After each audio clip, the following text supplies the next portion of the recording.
I'm a Holocaust survivor. Yeah.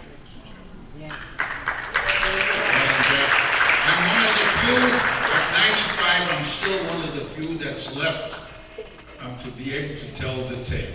I never was in a concentration camp or anything like that. But my youth was spent, my first 17 years of my life was spent during the Holocaust trying to escape that fate, trying to escape from the Nazis coming and pick me up, put me in a cattle car, and send me off to Auschwitz.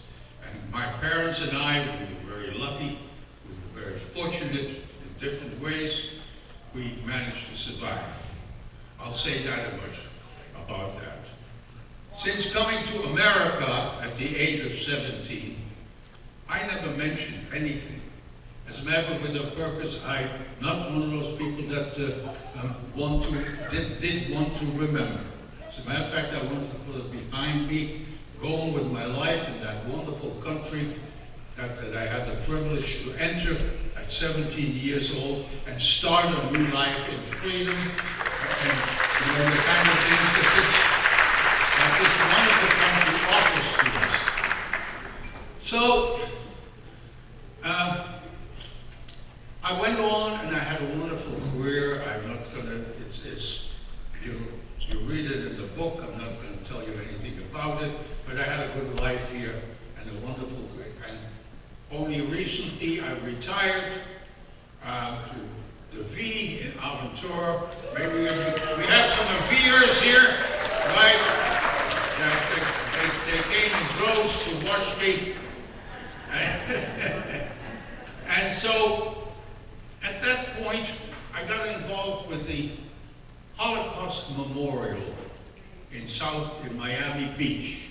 Now, most of you, I don't know how many of you know about it, but it's an organization that has a wonderful, very moving statue of a huge big hand reaching for the sky. And on this hand, on the sides, all kinds of people are holding on and climbing up, hoping to get away, get there.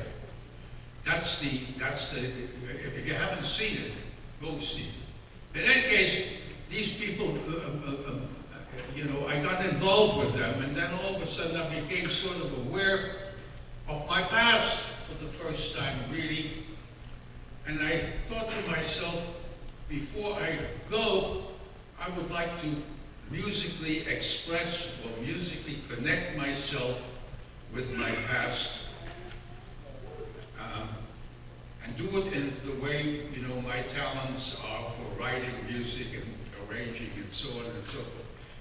And that's what I did. Out came a piece that's called, I call it a Jewish tone poem. Now a tone poem, ladies and gentlemen, is a piece of music that tells a story, a very specific story. And when I first came to New York, I was a young pianist and I fell in wherever I could work. Most of the places that I work, I learned a lot about the life of the Jewish people in Eastern Europe. I had never known anything about that. There's a very rich culture of religion, of music, and tradition. And I learned a lot of songs there that they had. And I became part of my quote-unquote Jewish repertoire as a pianist. Sometimes, people ask me to play some Jewish songs, and these are the kind of numbers I learned there. And so, in creating this tone poem, I decided not to do anything original, but to use these themes that everybody that knows this music understands and knows, and to tell a little story, a short story about it. Just to get you an idea, the first number is a number about a little town. Belz, a staple of Belz. That's a little town in Russia. And that sets the mood. And then there's a song of Pripyat, which means by the fireplace. It sets the tone. And then as that music goes on, all of a sudden you'll hear the timpani and the brass come in. And what does that suggest? That suggests the oncoming of the pogroms in Russia under the Tsar of Russia. Those were the times when Jewish people were not safe and they were driven out of their homes and out of their villages. And there's a song that I remember from my playing in New York. It's really not a traditionally Jewish song, but it's something somebody wrote. It's a very strong song. It's going, tell me where shall I go?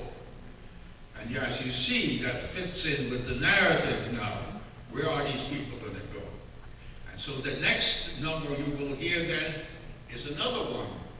The place where they want to go, where they dream of going, or where they aspire to go, is an Israeli song called Jerusalem. And then that is the almost the last one, and I couldn't leave the final ending out. It's the theme from the movie Exodus. This land is mine, etc. So I told you a little bit about the story because I want to make sure that you understand what I'm doing here. So I brought it along to make sure how serious I am about this. Does anybody recognize what this is? This was while I was in Holland, in the Netherlands. This was issued to me to put on my coat.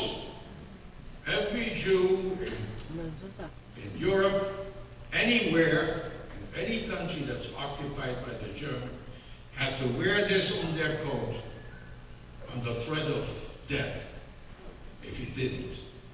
So I just brought it along just to show you what those times were like. And this is a serious moment. This.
Thank